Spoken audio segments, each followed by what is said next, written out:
Madam Mayor, members of the council, thank you for the opportunity to spend a few minutes just outlining what all of you will hear in a few minutes tonight in our study session. But I wanted to set the tone just briefly to let everyone know that ultimately over the course of the next 4 months, which will probably lead to 5 and 6 before we get through the list, we are doing a couple of things in these study sessions. First and foremost, we're very likely starting every one of them at 5:30 for a bit, at least through April at this point, is what it's trending. And attempting to cover a couple of different topics. First and foremost, we have invited all of our partners and governmental entity type organizations to present before the council, to share a little bit about their organization, an introduction, talk a bit about the vision, about their initiatives, and essentially attempting to get all of those partners that we are currently either under contract with, under a professional services agreement, and or that we have close relationships to and pay membership dues to before our budget retreat in April. I just want to give all the council a well-rounded vision of what these organizations, these services and programs that they're all providing to the city in advance of that. We will also be incorporating in most of those meetings a key topic that ultimately will be a policy topic that the mayor and council will very likely be considering taking action on future items such as water, such as the unsheltered population and the like. And so I know that I've been working with the mayor and our staff to put together a list of those topics so that everybody has a bit of a runway in understanding. What I want to remind the council is there's no decisions that will be made in these study sessions, obviously.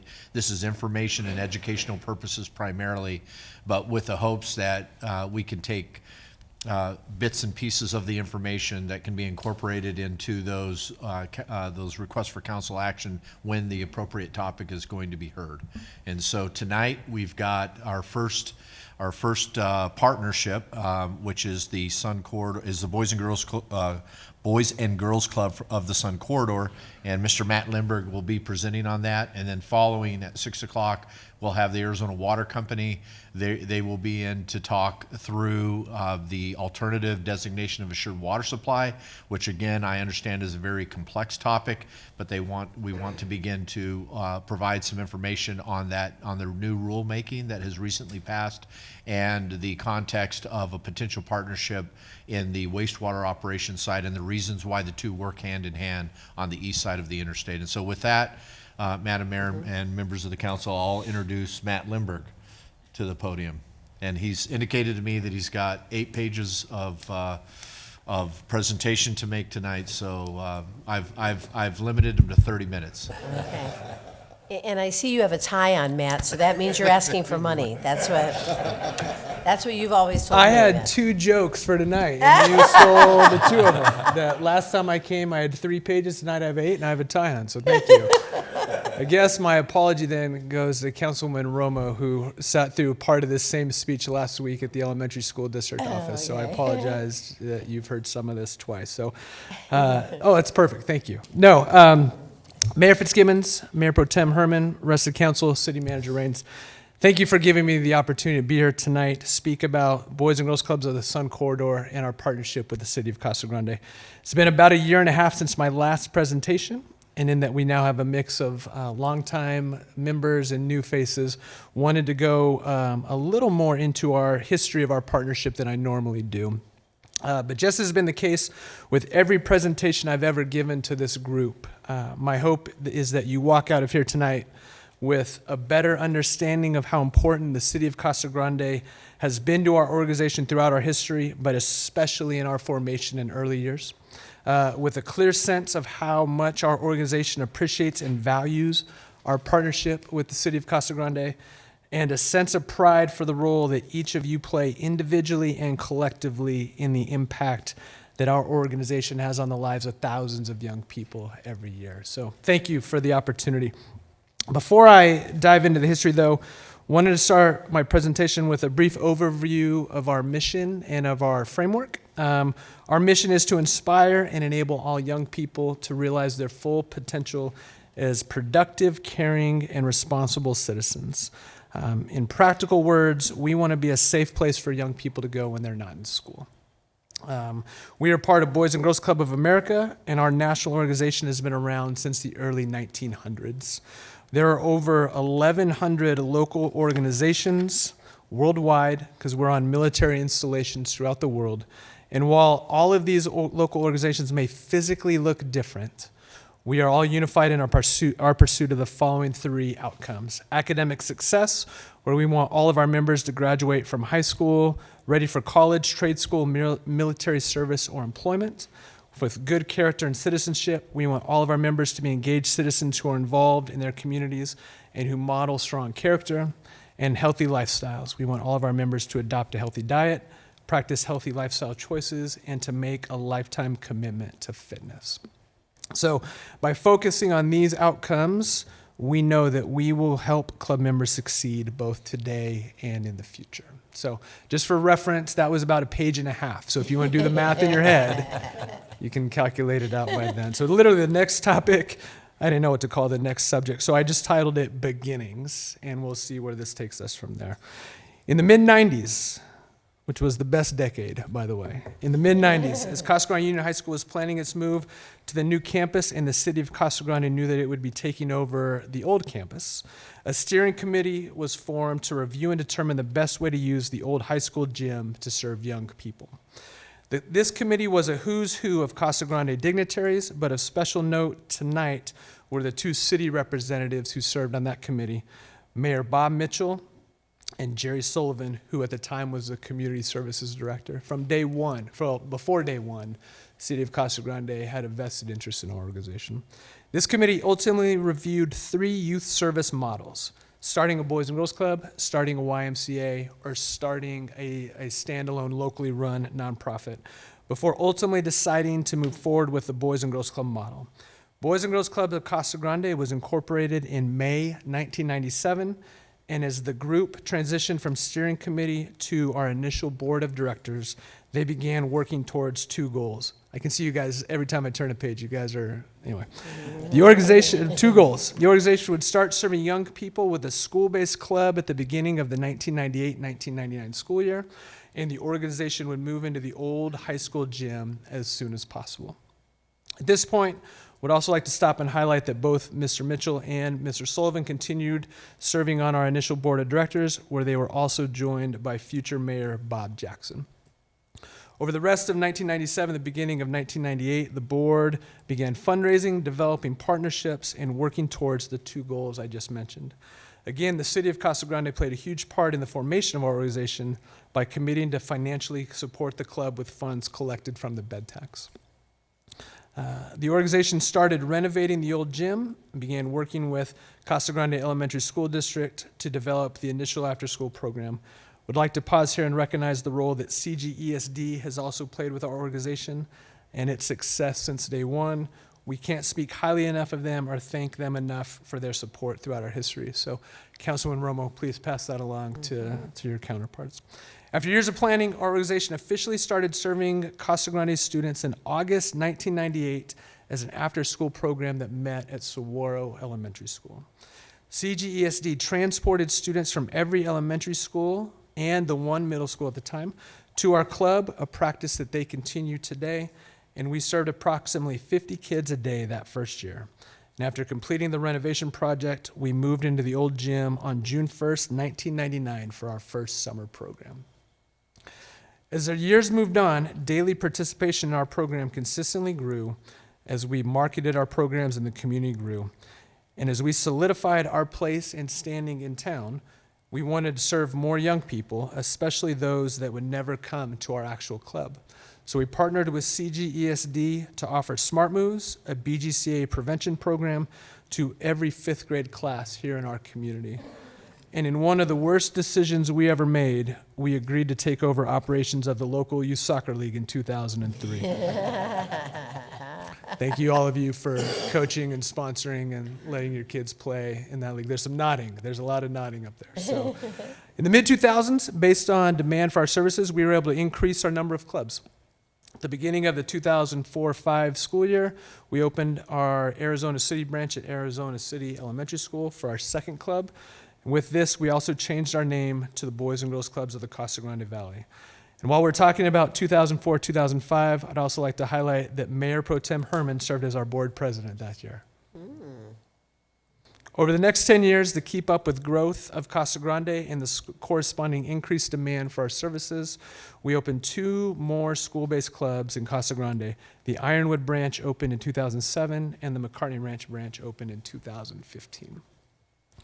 Our goal up until that point had always been to serve young people ages 5 through 18, but in the early years, we were really only able to serve club members age 5 to 13, that K through 8th grade demographic.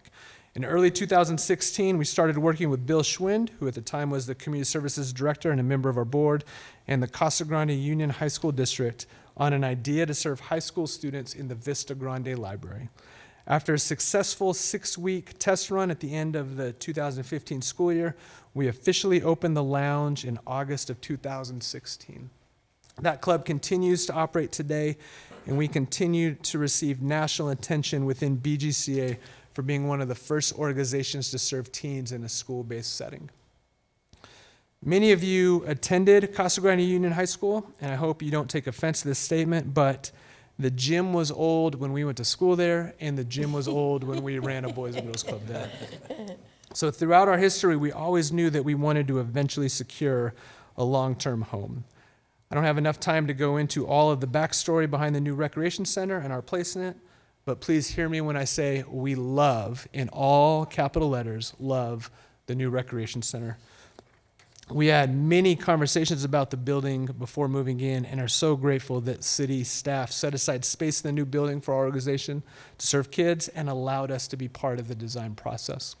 We moved in the new building on May 6, 2019, and were immediately able to serve more young people because we had more space and it was better designed space for our needs. This also led to an expansion of our financial partnership with the city. We now and continue to receive city funding every year to operate the teen center in the new building. Excuse me. My next heading is called COVID, everybody's favorite topic. We are very proud of the fact that we had at least one club open every day of the pandemic. For those first 3 months, when we were limited to no more than 10 kids in a room, and had a massive waiting list, we served first responder and emergency healthcare families exclusively. Felt like if we could help those families, our community would be in a better spot. As the pandemic moved on, we realized that we needed to offer more programming, and we alternated between operating online learning labs and our regular after-school programming based on the educational plans of our 4 partner school districts. While operating clubs was certainly a challenge throughout the pandemic, I'm proud of our board's leadership and our staff's grit and determination in our quest to serve as many young people as we could every day. We went into the pandemic with 4 clubs, and by the end, we had doubled to 8. Prior to the pandemic, we had never operated more than 1 all-day program at a time, and at the height of the pandemic, we were operating 4. One of the big moments of the pandemic for me was in a board meeting when we were talking about opening another learning lab because of our still massive waiting list. And one of our board members said, I don't know how we are going to pay for it, but this is what our community needs, so we need to do it. Excuse me. One of the longest lasting and impactful moments of the pandemic for us started in the spring of 2020 when we had a conversation with Steve Hardesty, who was the Community Services Director, about Lincola Recreation Center. At that point, we had extra staff, and Lincola wasn't open at all. I asked Steve if we could use it as a learning lab, and after a series of discussions, it became one of our temporary locations that summer of 2020.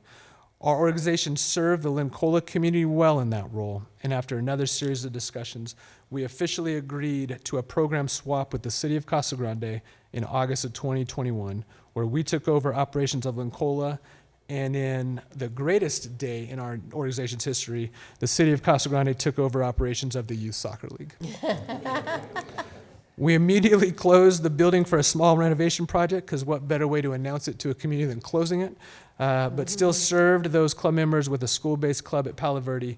and then reopen the new and improved facility in early 2022. And that continues to be a great source of pride for our community to continue that legacy at that facility.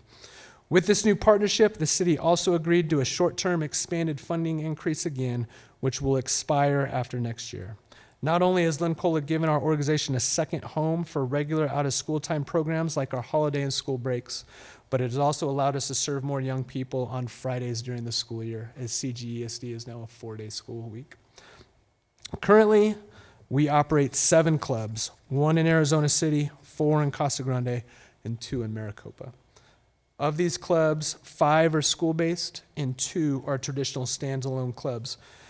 Currently, our average daily attendance, or ADA, is 650, meaning we see over 650 young people every day across our organization. Our Casa Grande ADA is over 360, so well over half of that number. Currently, we have over 1,000 registered members in Casa Grande, and in Casa Grande, so far in 24-25, we have had over 38,000 daily visits, which puts us on course to double that number from last year, or to increase, go over the number from last year. A couple of highlights from individual days. On August 16th, we served over 100 club members at Lincola for the first time ever. We have done it over a dozen times since then, with a high of 106 on August 21st.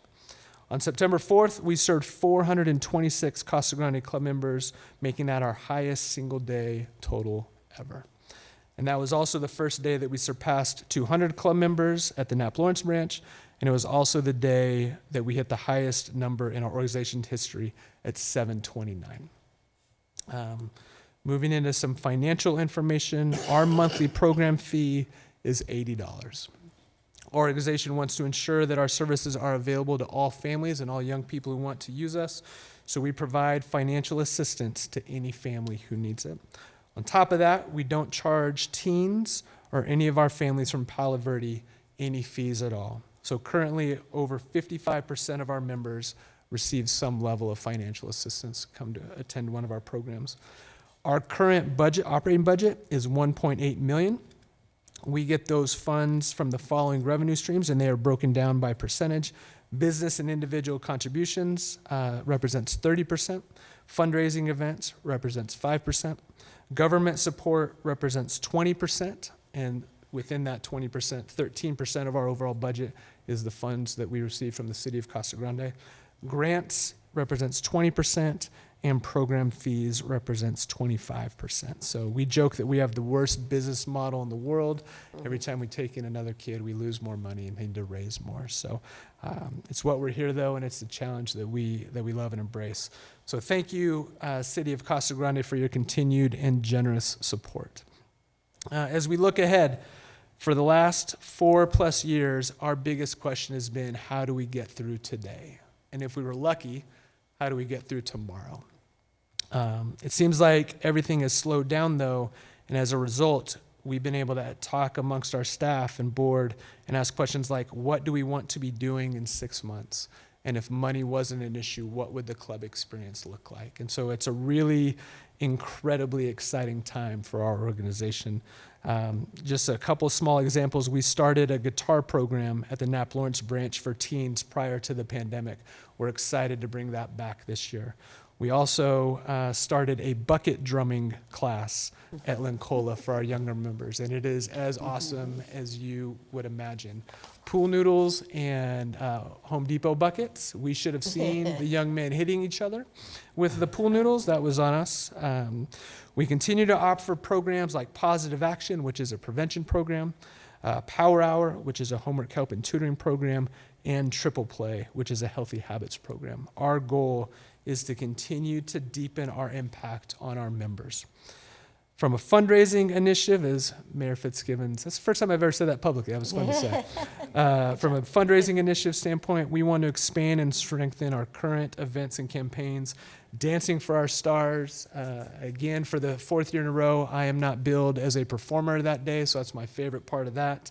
But that's coming up March 22nd, and we're excited about the growth of that. The Territorial Party is our new fall event that celebrates essentially Mayor Pro Tem Herman's love of ASU is essentially what it celebrates. But we are excited about our place within the two universities and look forward to expanding that. And our tax credit campaign. That's a great opportunity in the state of Arizona for taxpayers to direct their tax dollars to local schools and local nonprofits like ours, and we look forward to expanding that. So as I close, I'd again like to thank you all, both individually and collectively, for supporting our organization in so many different ways. We're definitely dealing with different people than we were 27 years ago, but we are grateful for the continued and consistent support that we have received from this body of people. We'd also appreciate the support that we've received from so many different staff members, many of them who are in this room today. We could not serve the youth of Casa Grande to the extent that we do without all of you. So thank you. It was 8 pages. Feels like it was quick. I can talk a lot. So part of this was time for questions, though, and certainly would like to entertain in respect to time to the next speaker as well. So, Okay, any questions, comments? No questions, Mr. Lindbergh. Thank you so much for your service, your sacrifice that you've done in our community. You've been here working with our youth for many, many years, and I appreciate that. I just have to say thank you so much with the Lynn Cola. I'm a product of Lynn Cola recreational facility. Lynn Cola was one of my teachers.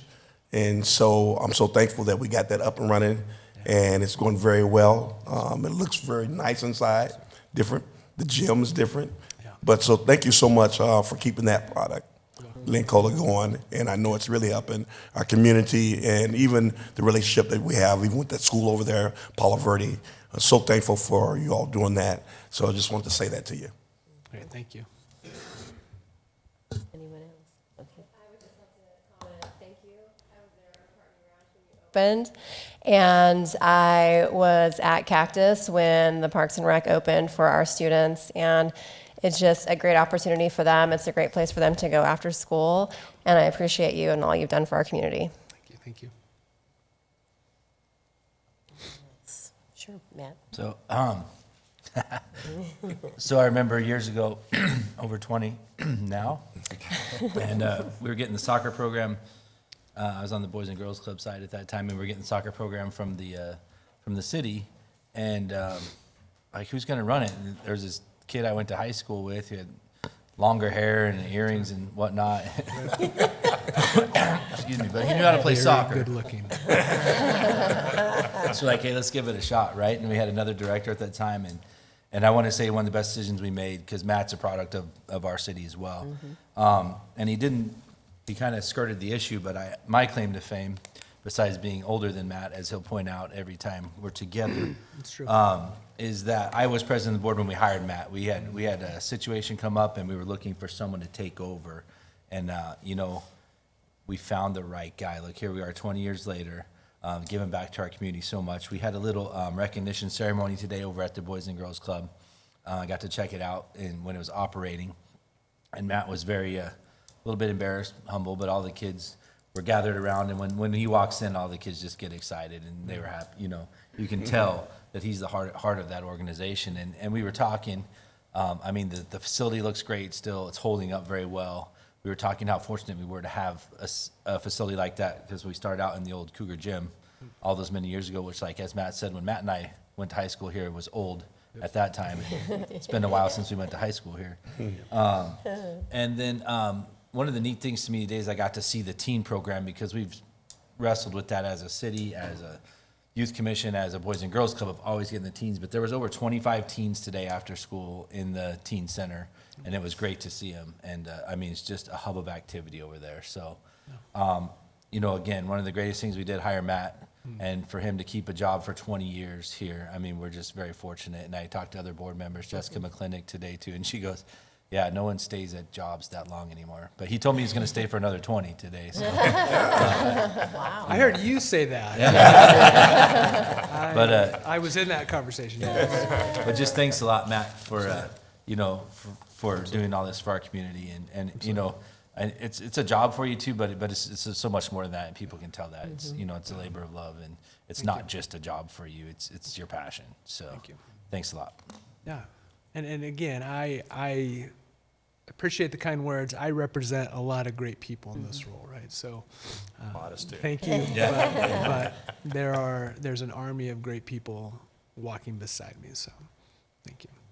Well, and, ditto to everything you said, but, they're definitely an army, but, you definitely are, you are the face, of the Boys and Girls Club. And so when you do have those interactions, you're just respectful and tell people what you're doing and why you're doing it. And I think that for us, we look at the financial, obligation or whatever from the city, but we really need to look at the human side. And what I love about your program, and you know me, I'm a huge supporter. That's why I did Dancing for Our Stars, which I literally don't know why I did it, but because you were walked in awesome. with your tie. You were awesome. And so beware, there's some good people right. in this room, That's right. Matt. Except why I'm here Brett, today. maybe not Brett, he has a cane right now, but other than that, we have some good candidates here. But I love going to your clubs, to Lencola when they open the learning lab, and your youth breakfast, because this is who we all serve. And these young kids that have, just these dreams and, just the excitement of life, and they love coming to your club, and they have the support for you and your staff and the community members. So again, if anyone questions why we support the Boys and Girls Club, please go to some of these events, these, their facilities, the human side of it, and it's just a great program. So, so again, thank you. Appreciate you coming in and giving everyone a background for those that might not know the history. I really appreciate it. Absolutely. So, thank you. Anyone else? Okay. Appreciate it. Thank you. Thank you Thanks, so Matt. much. Thank you. Thank you.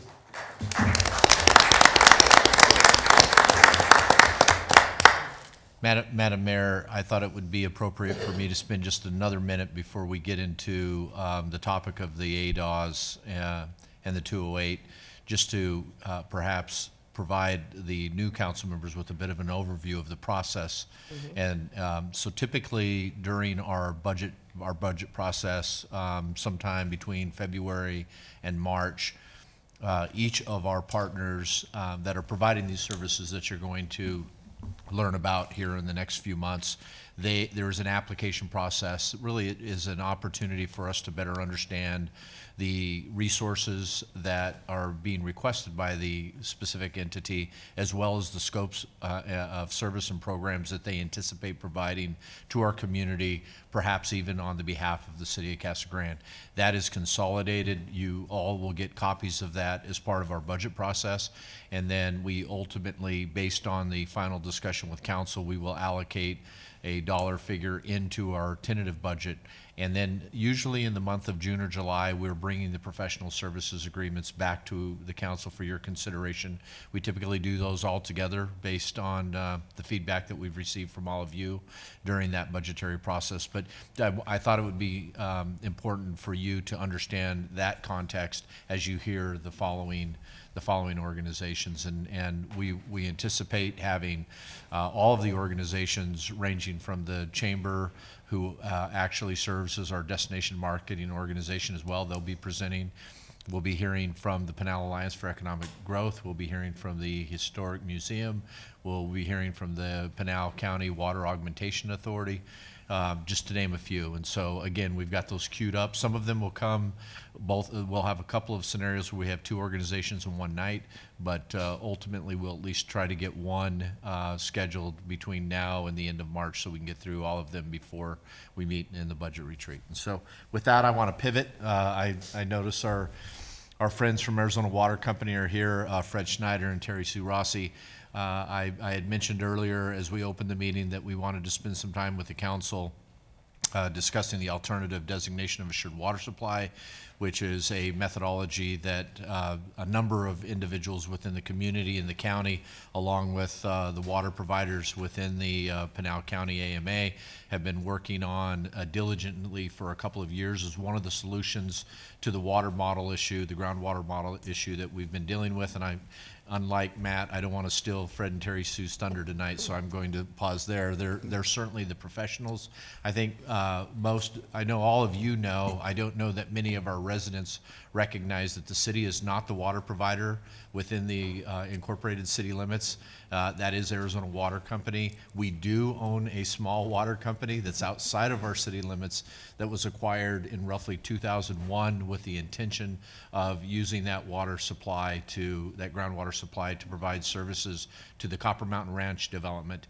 There's a lot of work that's going on behind the scenes today in regards to the use of that and perhaps partnering with Arizona Water. But tonight, the focus is really the alternative designation of assured water supply, coupled with the how that actually can be incorporated into partnerships on the effluent side, and really how they work together in conjunction. And so with that, I'll introduce the president, Fred Snyder of Arizona Water Company, and I'll let him kick off the presentation.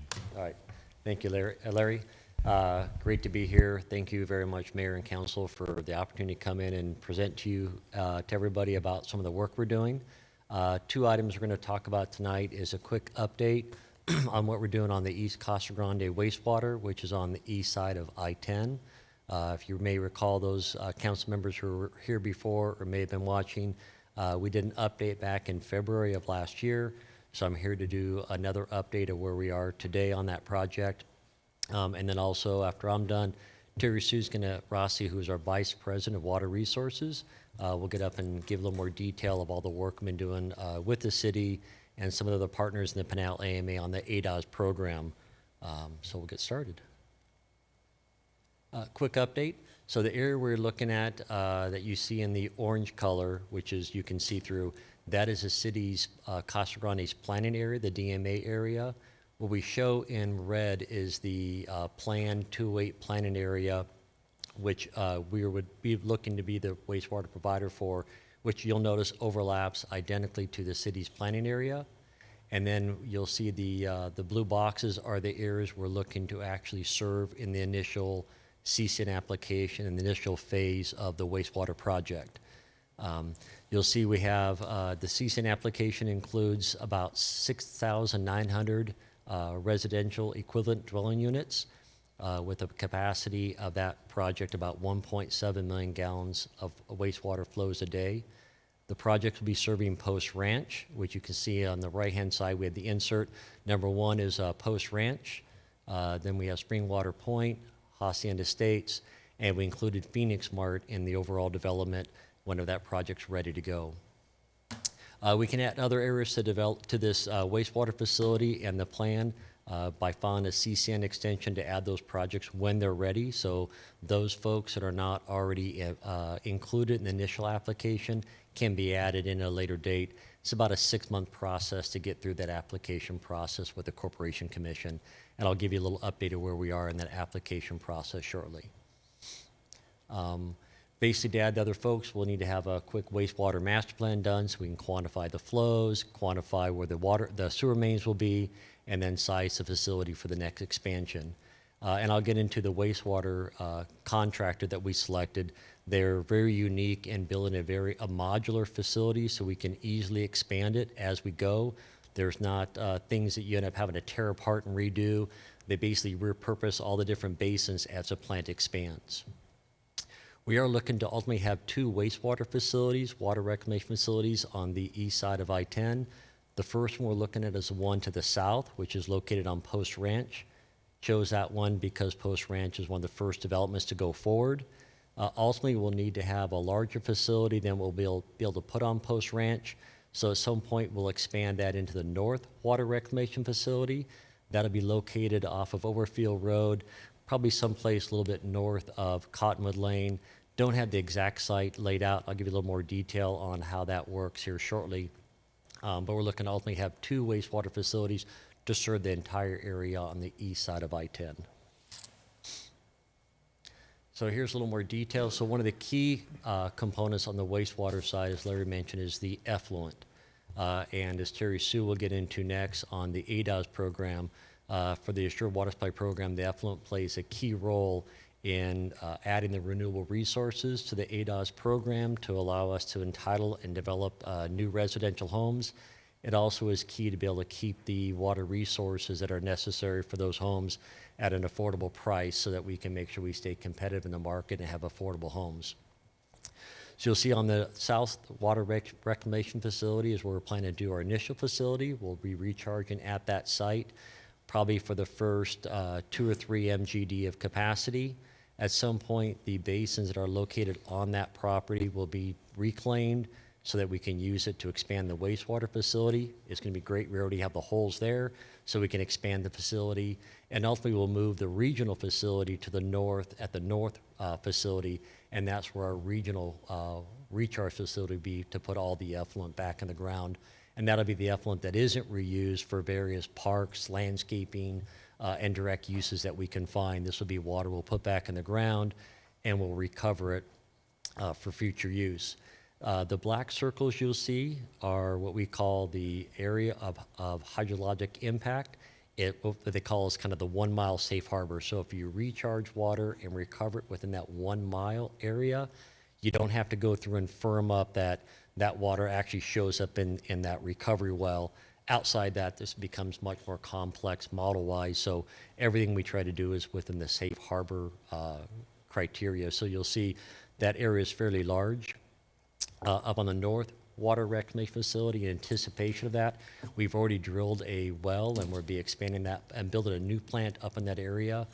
Ultimately, when we put effluent in the ground, that well would be permitted to recover effluent. So we're already planning ahead to make sure that when we need to recover the effluent, the infrastructure will be in place, and we're going to have that ability without having to go out and start building new facilities for that sole purpose. The way it works is that the growth be served by the sewer system, that's as I described there, and this will provide about, we roughly estimate about 33% of all the water that we provide to a home is returned back to that wastewater facility as effluent that we can put back in the ground. I think in Casa Grande, Terry Sue may get into the detail, it might be closer to 40%, but generally the Arizona Department of Water Resources accepts 33%, unless we have data to support a higher number, which we think we have. But I think to keep things simple, we just use 1/3 because, as you'll see in her part, it makes the math work out fairly well.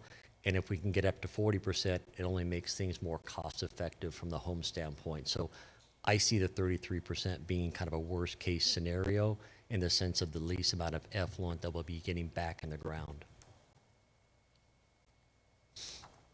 Anticipated timeline. So we are right now on the 2.8 application. We have completed the application and we're ready to submit it to CAG. We're hoping to be able to submit that to Central Arizona Association of Governments, which is a local delegated authority from ADEQ in February or March. Then it generally take about 6 months to review that, so we'd expect to have their review and comments back in August. We then go out for public hearing, public comments, expect that to be in November. CAG would give us their approval in February. We then submit that to DEQ, which would give their approval in April of 26, and we'd have the EPA approval in October of 26. So you can see it's a fairly long process to get through the 2.8 application process, probably the most lengthy part we have in this entire process.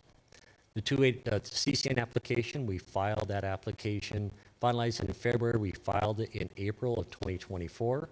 Last year, our hearings were held at the Arizona Corporation Commission up in Phoenix on November 15th of last year.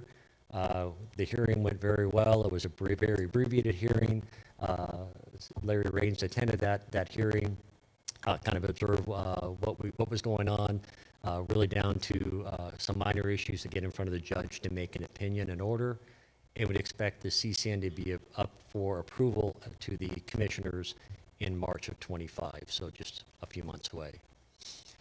Timing and working with the developer of Post Ranch, who's really part of the phase 1 drive into this project. We're looking to begin the phase 1 design of the 0.3 MGD in April of 25. Expect to have the approval to construct submitted to DEQ in March of 26. We'll have hopefully the approval to begin construction September of 26. Initially, we'll have to vault and haul the wastewater to another facility. In working with the city, we'd be looking to vault and haul it to the city's facility until we have flows that are large enough to be able to start the plant up on its own. It does take a few toilets to get the wastewater plant up and running and get the bugs going. So we'd see that being happening in September of '26, and we'd expect to be able to start up operations prior to October 27. The October 27 date is really dependent on how quick homes get developed and how fast we occupy them. That's a rough timeline. Quick breakdown of phases. We're looking to construct what we showed in that first 4 developers in six phases. So we just broke them out. Post Ranch will be kind of broken into 2 phases to get the project up and going. Then we're planning to most likely bring Springwater Point on, then Hacienda Estates, and then Phoenix Mart, first part, and then second part. We can always move these things around as we see fit, but from initial discussions, that's kind of what we had targeted from the timing. Might be something with Phoenix Mart a little sooner, but we can always fit them into that first phase whenever we're ready. Quick overview of the project. So the way it's broke up, we're partnered with PERC Water. We've had an agreement with PERC Water and memo of understanding to do something like this since 2014, so about 11 years now. We pursued a few projects we partnered with them on, this being one of the 4 projects. On the engineering side, we have Andy Haas, who's our VP of Engineering, and David Highway, who's our design manager. Both have wastewater experience. They'll be working on some of the engineering design with PERC Water. On PERC Water, they have a long history of building about 20 plants in Arizona. They design, build, and operate those facilities throughout the state. They'll be helping us operate that plant in the beginning, and we're figuring around year 3 or 4 is when we'll take the plant over on our own and run it, and we already have certified operators that can do that, which I'll get to next. In the operations side, we have Mark Kieran, who is a vice president of operations. He used to be the general manager down here, and we just hired Clint Arndt, who's our director of operations. He's a grade 4 water and wastewater operator, and he basically oversees the entire state under Mark as well. Last slide real quick. So just quick summary of the folks we have. So from the company's perspective, we have 15 wastewater treatment operators and 15 wastewater collection operators within the company. 3 of those on the treatment side are located in Casa Grande. 4 on the collection side are located in Casa Grande. And then PERC Water has 6 treatment operators and 3 collection operators within the state. And just give you a quick breakdown. I've been involved in wastewater operations prior to joining Arizona Water Company. I've been doing this for 34 years now. Makes me start to feel old. So it's not new to me. It's been a while since I've done the wastewater operations. Mark Kieran did that with the city of Prescott Valley for a number of years, ran their wastewater operations. Definitely not new to it. David Highway has done the same in his career. He worked with, most recently, Liberty Utilities up in Goodyear. And then Steve Owen, one thing I love about PERC Water is their VP that we work with is located right here in Arizona. And we've worked with him on a number of projects over the years. So the nice thing is it's a local relationship they have within the state. It's not just somebody outside the state when there's a question you got to call. So that's kind of a quick update of where we're at in the process and permitting process and the team we have lined up to take on the work.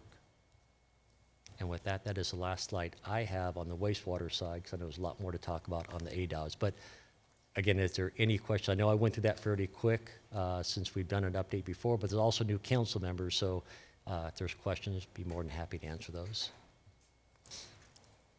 Go ahead. Yeah, Fred, I appreciate all the information. The only question I had on that is how far have we progressed towards the financial end of all this? Does Arizona Water put the infrastructure to include the reclamation facilities, or is that a combination of city and Arizona Water? So right now, we're working with the developer. We have the financial terms already worked out where part of it will be funded by Arizona Water Company, part of it's funded by the developers.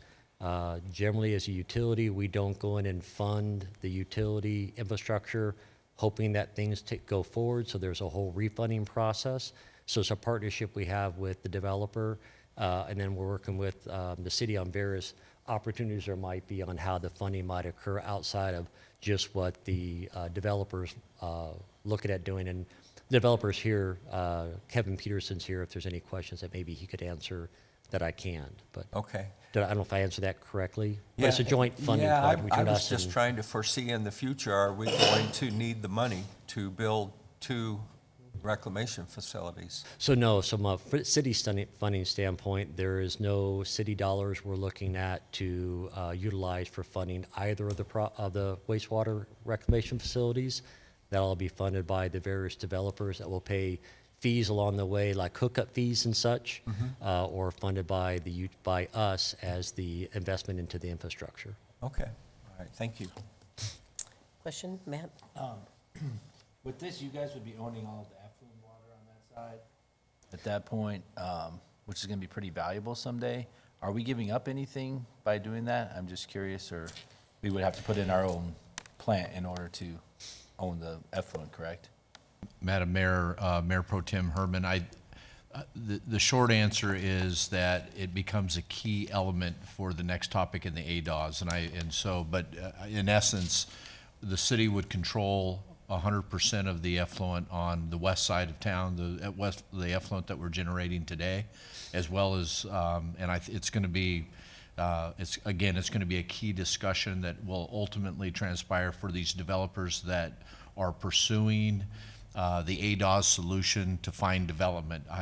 While we've had very limited dialogue with those developers today, my anticipation is that most of them are going to be coming in and suggesting that that we contribute that effluent back to them. And I think it's very highly likely that Arizona Water will see the same thing on the east side as well.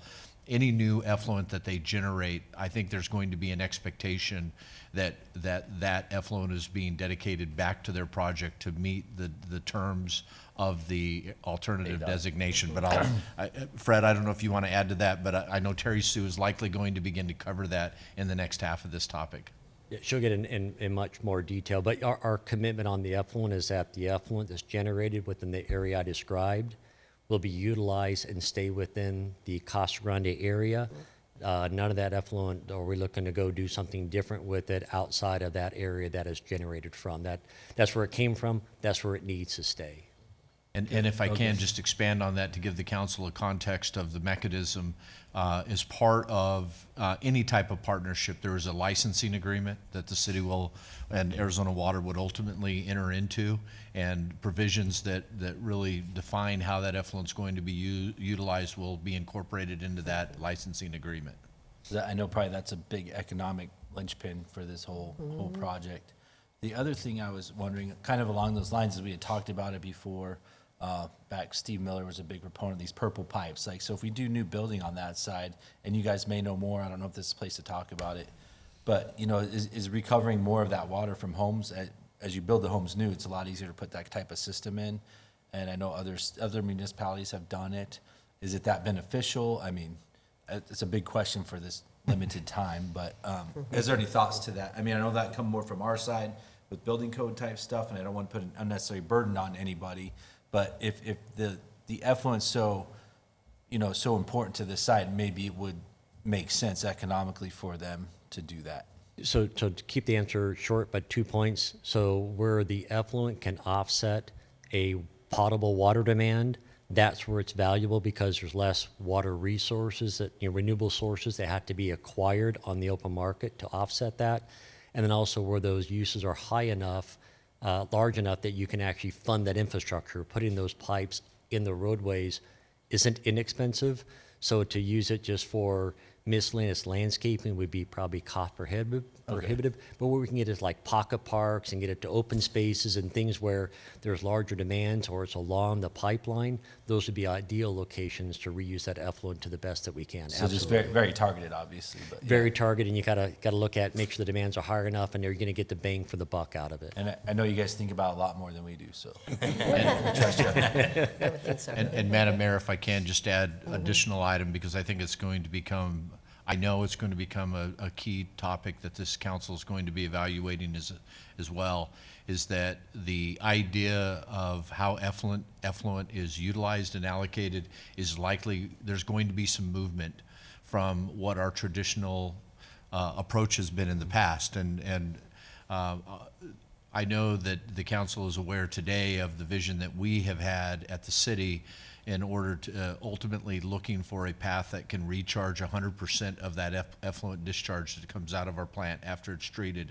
And that always has been our goal, is to put it back into the aquifer and generate some level of long-term storage credit. We have not utilized any of those credits and from our recharge efforts, but I will say that it is highly probable that this council will be considering policies related to how effluent is allocated for future growth in the very near term. Well put. Any other questions? Yeah, Mayor, I just got one quick question. You mentioned on the new facility, as it's starting up and getting geared up and everything, all that, it's going to take a little bit of time before enough toilets get flushing, and you're going to have to haul it to the existing Casa Grande water treatment facility, correct? Correct, either to the facility or someplace So where the flow gets in. you've already worked with those guys and they can handle it, the volume, and then what's the logistics on how that transported? Is it semi-trucks? How's that get transported over there? So great question. So usually the first part of the wastewater facility we'll construct is the pump station that would get the flows out of the sewer lines into the treatment plant to start the process. So we'd have that pump station operational. We basically turn the pump on, fill trucks that haul wastewater, and we deliver it to some place within the city, either in the collection system or over to the city's wastewater facility. Keeping in mind the first phase is only 0.3 MGD. We probably have to have somewhere like 0.05 MGD to have it up and running, so it's a very nominal amount. And I think the city's wastewater facility is sized for 12 MGD, being expanded to 18.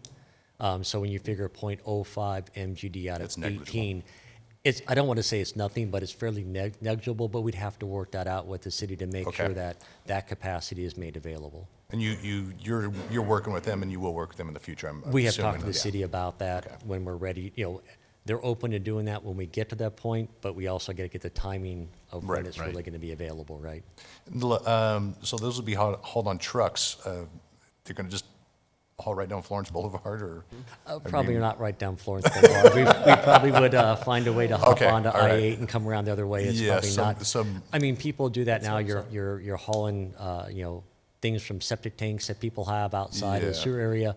But no, these are bigger Especially if trucks. it's a daily haul or something like that, people will start to. It's probably once a week or so we'd haul stuff. that's But not no, that it's big of a not deal. something Once that a we week, would, okay. we would not be looking to drive those trucks through town. That's Okay. not where those things would fit to be.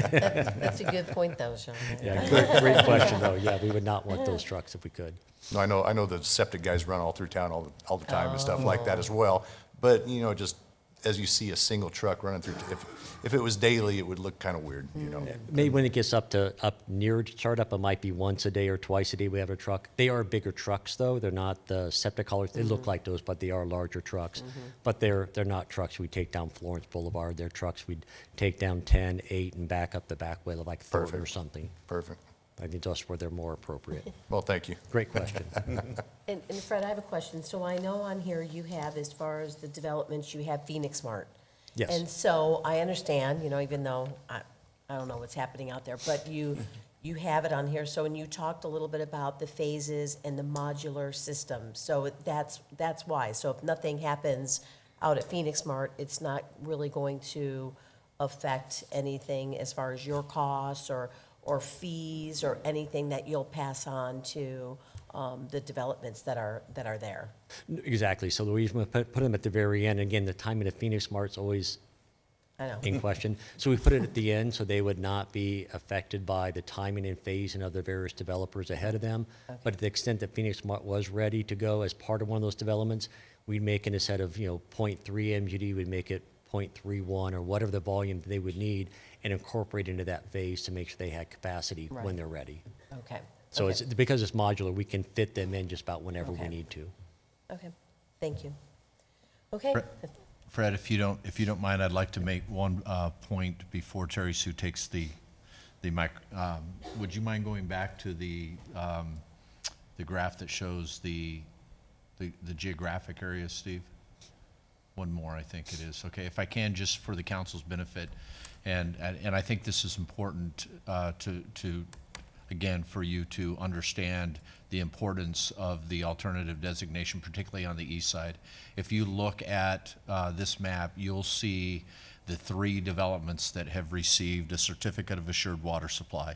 These 3 areas, Post Ranch, Springwater Point, and Hacienda Estates, have certificates, which means that they can actually develop, they can subdivide, they can develop, and actually begin some level of construction under today's rules. The rest of this area, there are not any certificates of assured water supply, which kind of leads the transition and the importance, at least in Casa Grande. I'm highlighting the east side today of the ADOS, but we're going to see a lot of those same standards that ultimately will apply when we get to the west side and some of the developments that do not have a certificate of assured water supply on the west side of the interstate as well. Right. And the importance of the effluent to this, and you'll I think once Terry Sue gives her presentation, you'll have a better, clear sense of how that effluent component aligns with the alternative designation to open up development, open up the subdivisions once again versus the single lot plats that we've seen in the past or the like. So anyhow, I just wanted to lay that foundation before Terry Sue started talking specifically about the alternative designation. All right, with that, I'll turn it to Terry Sue. Thank you. Thank you.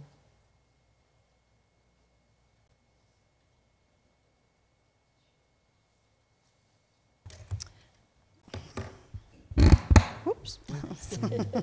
So I'm a little smaller than Fred. So thank you so much for having me here today. I really appreciate it. Welcome to all of you who are new to the council, and it's wonderful to see you up on the dais. Yes, congratulations to all of you. And I'm happy to be here today to talk about the designation of assured water supply. I will tell you that this is a long time coming, so I'm going to have a little bit of my presentation is going to focus a little bit on history, just to give us an appreciation for how much has happened to get us to this point today. So I'm going to begin with this, we call this our Growing Water Smart Workshop message. And I'm just going to read it, and we can all read along. Our community, farms, and businesses need water to thrive, and we risk becoming too dependent on groundwater. But we maintained our agricultural economy on Colorado River water, meaning CAP water, and we grew our communities on groundwater, both of which are expected to decline. Therefore, in order to protect our quality of life, help meet future water needs, and grow our economy, we need to reduce our reliance on groundwater, invest in sustainable water supplies, and use the water we have more efficiently. This was a message that we developed. When I say we, I'm talking about the city, Arizona Water Company, and the county. We met as a team in a Growing Water Smart workshop, a 3-day workshop, and part of our goals or part of our objectives was to develop this particular message. And what was important about this message was that we were to not externalize the blame. So we needed to focus on how did we get where we are today, and that's why this message is written the way that it is. And the point of this is so that we can begin to look at what actions can we take as a community in order to shift things and make a change. And so we used to show this, this message to ourselves every time we met. We began meeting back in 2019. I think we started regular meetings on water resources. We did this right before COVID, so like in February of 2020, and this is the result of that. And so everything that we have really been doing since then has stemmed from this beacon, from this objective. Back in 2019, we put together a rough estimate of water supplies and demand in the community. And so at the time, we were projecting by 2050 that there'd be about 44,000 acre feet of water. An acre foot is enough water to serve probably 4 homes in the city of Casa Grande. And we had at the time our direct CAP water deliveries, we had our recovered CAP water, and that was water that we stored in the ground and that we had pumped out of our wells through recovery permits, and then we had our current groundwater pumping. And the red that you see above there is what we consider to be our unmet demand. So over the course of the last 5 years, our work has really been about figuring out how to meet those unmet demands and have a sustainable water supply for the community. Along with that, at the same time, we were also, the city and Arizona Water Company was assisting the city in developing the water element for the general land use plan. And so as a part of that process, the city really embraced the idea of kind of putting water at the center of the general land use plan and thinking about water within the context of making smart decisions, structural decisions about how to reduce water use, how to maximize the use of the assets that we have, and to start thinking about what kind of economic development do we want to bring in the community, ones that have high water use and produce low jobs, few jobs, or ones that have low water use and produce high jobs, high-paying jobs. There were 4 goals that came out of the water resources element of the general land use plan. One was to implement water conservation measures to reduce outdoor water use. Another one was to reduce the daily total water use per capita and the daily residential water use per capita by 15% from the 2020 levels. A third goal was to maximize the use of effluent as an alternative to groundwater in appropriate applications. And number 4 was to develop additional water supplies to reduce dependency on groundwater. This is a graph that was put together for the 2030 plan. And in this plan, what this graph shows are the demands, and then what the demands would be like with conservation. And so the population that was projected at the time was for by 2050 to have about 140,000 people. The demand at that point would be about 30,000 acre feet, and with conservation, the demand would be more about 26,000 acre feet. So you can see that between 2019 and the general plan that we had done some refining on the estimates, and so it was getting a little bit tighter. So then, as far as the Growing Water Smart workshops was concerned, we were tasked with, in addition, putting together a message and action plan, and we came up with these 4 specific actions that we needed to take. One was we needed to do supply and demand management. And so we were going to develop a water conservation for Casa Grande, and at the time we even aspired that program could be expanded to include other communities in the county, and that we also wanted to focus on allocation of the water supplies across existing and future demands. And part of, I think, the conversation, the beginning of the conversation today and the conversation that Larry was alluding to, is that issue of how do we allocate the existing water supplies that we have? How much goes to existing customers, how much to future customers? The second action plan item was to solidify our groundwater supply. And so this was about tracking all the certificates of assured water supply within our water planning area, and specifically within the general land use plan of Casa Grande, getting an idea of where all these certificates were, how many units are within it, how many of those units have been built, how much water do they use now, how much water were they allowed to use under the certificate, what's the capacity that we have. And so that was a very enlightening process, and we continue to refine that, and we're really getting that honed in through our geospatial databases. The third thing that we came up with as far as an action plan item was to come up with a reclaimed water utilization plan, which we put together, I think, back in 21, if I recall correctly. And then the fourth was the additional water supply acquisition. So those were the action plan items that we came up with at that workshop. All of that for Arizona Water Company has culminated into this basic water resource strategy. So our strategy is to secure and maintain a diverse water supply portfolio for our community, and specifically for Casa Grande. And what we mean by that is that a reliable and sustainable water supply is one that is available to us that we can serve under a variety of hydrologic and operational conditions. So no matter what's going on, if the Colorado River is dry, if there's an operational issue where we can't use a particular well, or let's say the CAP is down, we're looking for creating a water supply that under any conditions we can provide water to our customers. And groundwater plays an important role in that portfolio. But we're trying to balance redundancy and affordable prices. So we don't want to have a system that is too redundant, because then you're going to be paying a lot more money in order to make that water supply available. So you're looking for a balance. The second part of our strategy is to promote the efficient use of all the water supplies we have. So it doesn't matter, what type of a customer you have. Doesn't matter if they're an existing customer or a future customer. It doesn't matter what type of water they're using. It doesn't matter the type of use.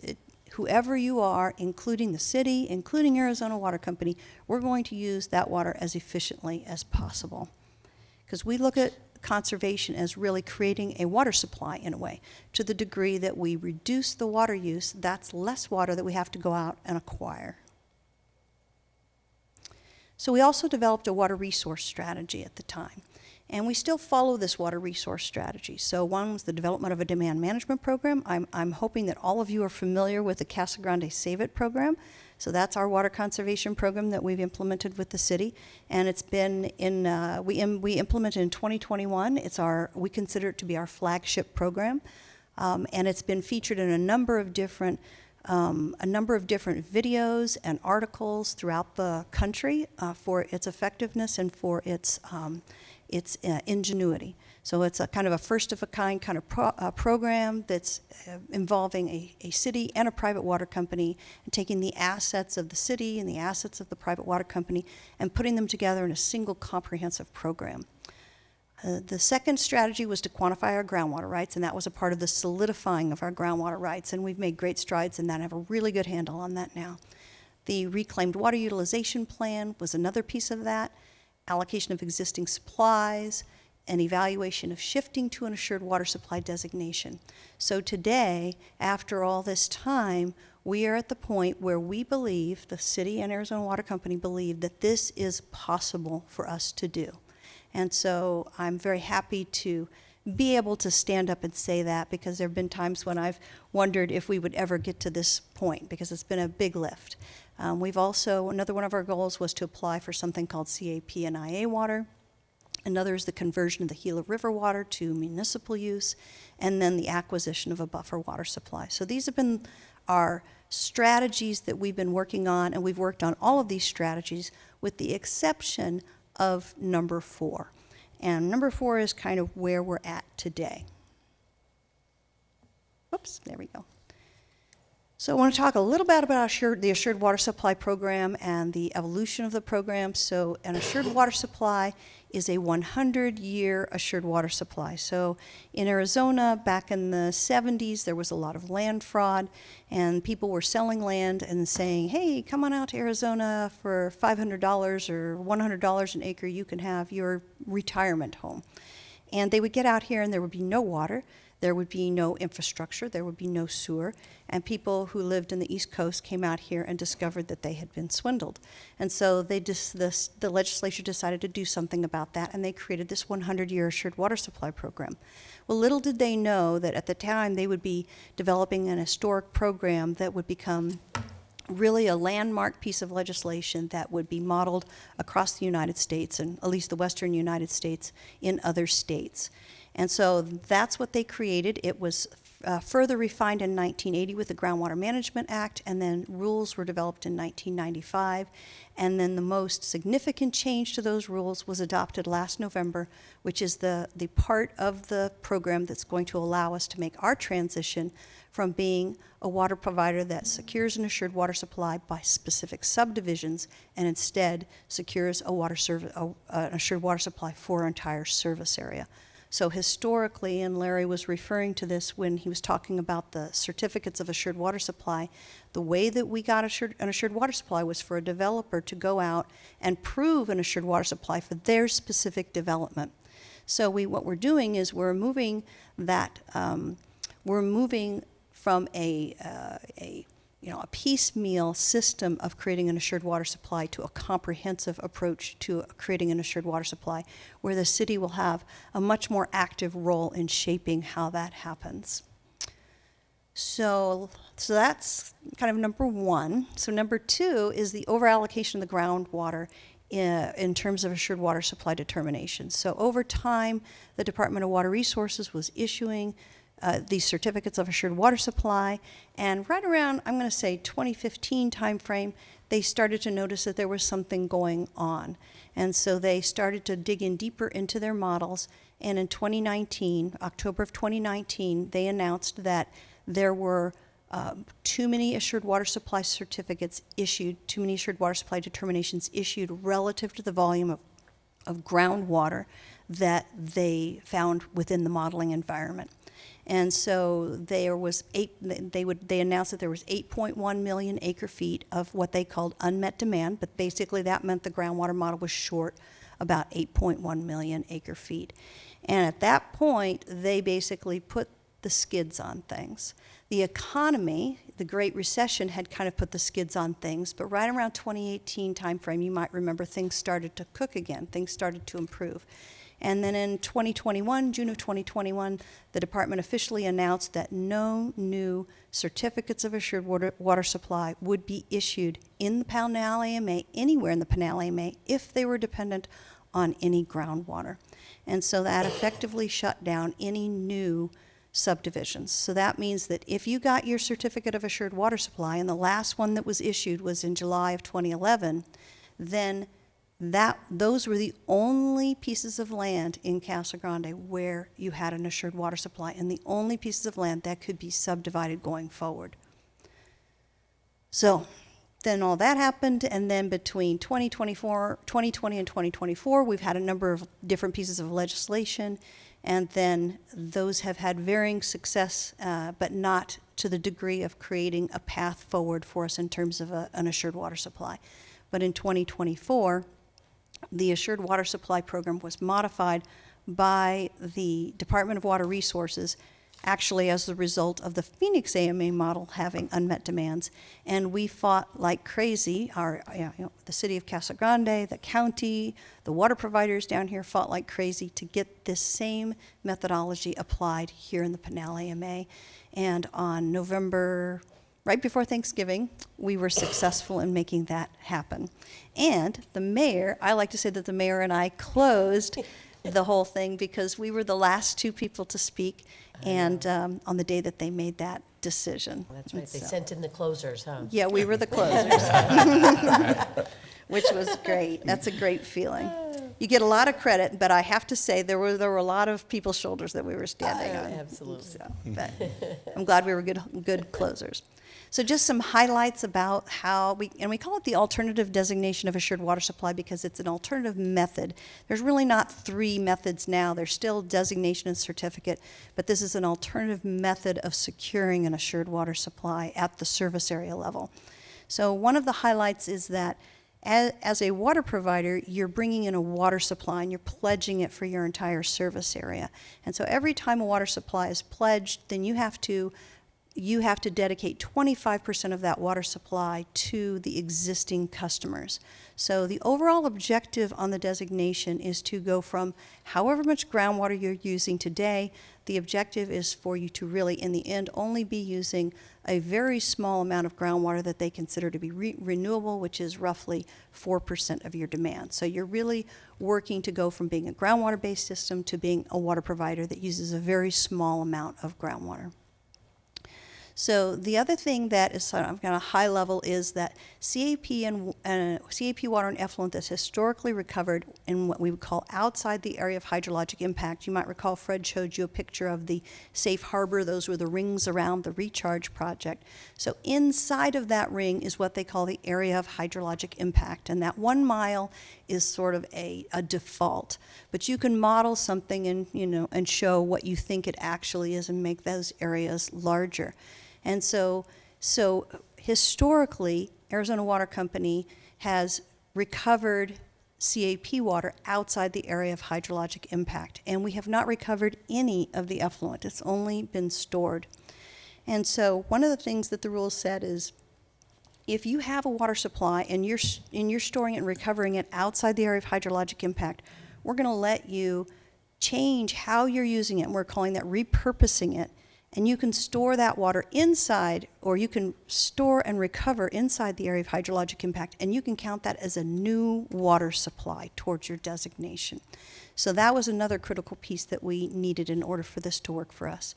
A third thing was that there was an issue when we were in a certificate-based provider. We could not commingle a new water supply with the groundwater in the same system. So if a developer went out and got a new water supply, an alternative water supply, a non-groundwater supply, and brought it to us, we couldn't even deliver it to them without developing a parallel system that would take that water to that subdivision. There's a whole story behind that, which I don't want to get into, but that was the way that the system worked. As a result of becoming designated through this process, we no longer have to worry about duplicate systems.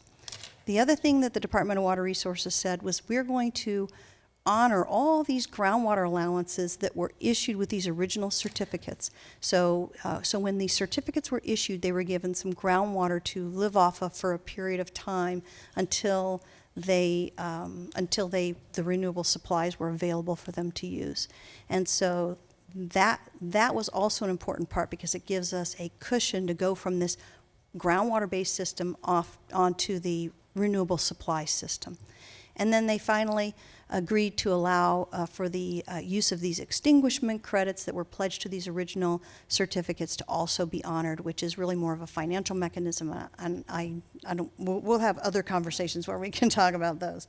So, but those were all really important things that we needed to see happen in order for this to work for our communities and for us. So we're creating what we call a proof of concept. So we're in between this world of being on these certificates and being a service area that's designated as having an assured water supply. And so we're looking for some people who are willing to be almost like guinea pigs in the process to show exactly how we would work the process. So we're not going to be going out and acquiring a big water supply and bringing it in and saying, here's our big water supply, here's our 10,000 acre feet of water, please put this in our designation. It's not going to work like that. We're going to be going in small tranches, and they're going to look like the water that the developer would bring.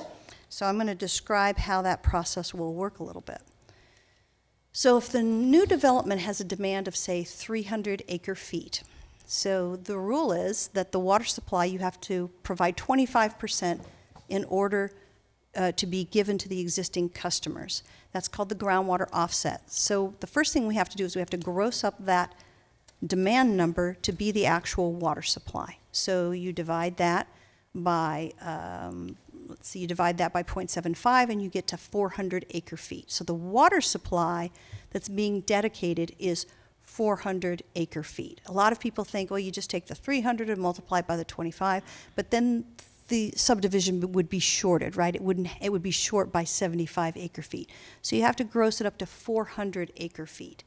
And then that's the actual water supply that's dedicated.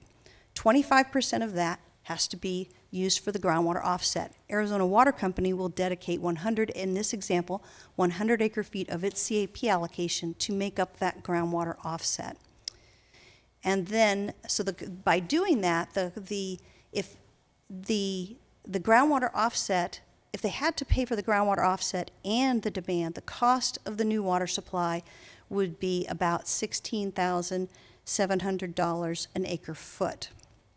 And I kind of jumped the shark a little bit on the solution. But if the developer had to do this all on its own and get that additional 25%, it would cost about $16,700 per unit to develop.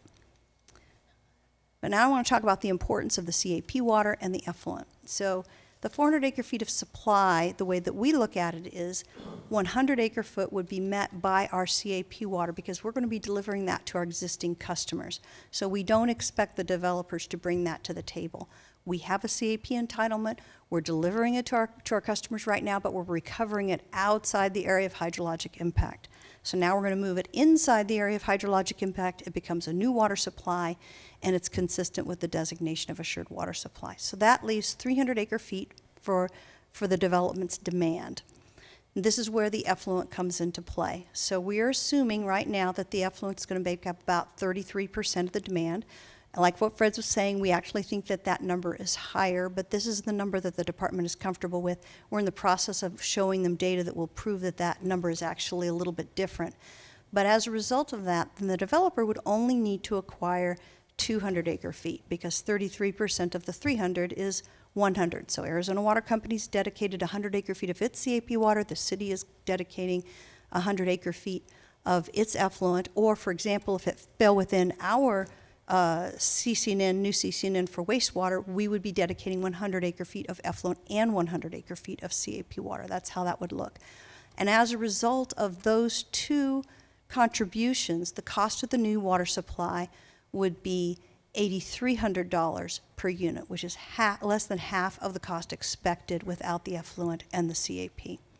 And if the effluent ends up being, say, 42%, then that's even going to be less for that new home. And as we know, the housing environment is very competitive, and we're trying to create the most affordable housing environment that we can. So without the CAP, without the effluent, we really wouldn't be able to create this kind of strategy.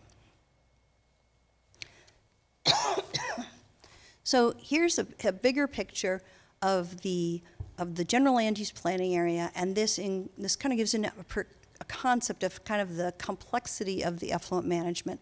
So you can see over the right, those are the two areas of hydrologic impact that Fred showed you earlier. And my graphic's a little bit off because the ones that the engineers put together was a little more precise. And then the city's recharge project is that long, skinny piece off to the left, and they have a different kind of recharge project that's a managed aquifer recharge project. And so the area of hydrologic impact is 1 mile from the impact where the recharge project is discharging.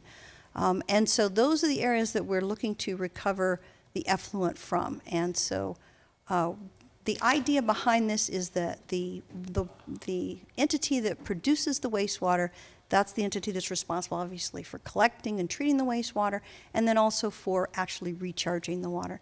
And then the water provider is responsible for recovering it from within the area of hydrologic impact. What we want to eventually do is get all of our areas of hydrologic impact into the areas where the existing wells are, so that will be more cost-effective for the entire community as a whole. The other thing that we're looking to do is, you can't see it from this map, but there's something called a ridge, which is like a mountain under the ground that is kind of goes right up through the recharge project, the city's managed aquifer recharge project. And so it's not as productive in terms of wells. So we're looking at how do we make all of this work and to move things into positions where it's going to be most effective for the future, for the existing and the future customers. So this was the graphic I showed you earlier with the supply and demand estimates that we came up with before, and we've got a new idea of what that's going to be for our, I'm looking at these numbers, and these numbers are not jiving for me. So the number up in the right-hand corner should actually be 33,575 acre feet. So I apologize for that, Larry. I will fix that. That is not a correct number. But this is the same graphic, but it's been updated for the assured water supply designation. You can see the direct delivery of CAP water. For those of you who are not aware, we deliver water directly to Francisco Grande, to the sports complex, and to the SRP generating station. Then there's the recovered CAP water, which we talked about before, and then there's the groundwater. And so what we're going to be doing is taking our new alternative water supplies, which will be acquired by our new developments, and our effluent, and between those two, we're able to meet that gap of unmet demands that you saw in the past. And so you see the groundwater going down to a much smaller percentage. So this is the overall strategy that we're looking at. And the projected demand, which is actually based on deliveries, is about 33,000 acre feet. All told, with lost and accounted for, we're expecting about 35,000 acre feet of demand. And that's my last slide. So I'm happy to take any questions. I know that was a lot of information, and I'm sure that this is not the only time that we will talk about this. So I'll be happy to answer any questions that you have at this time. Okay. Any questions, comments? Sure. The only question is something you just mentioned. I just kind of caught it, that one of the things we need to look to in the future is our recharge points need to be closer to existing wells, not necessarily the reclamation facility itself, just the recharge points would need to be located closer to where the existing Arizona water wells are at. Yes, so, and that's also true of the recharge projects that we would develop as Right. well. And so there's probably opportunity for some collaboration there to centralize those recharge basins in a way that we can leverage the existing wells as much as possible. Okay, that's all I had. Thanks.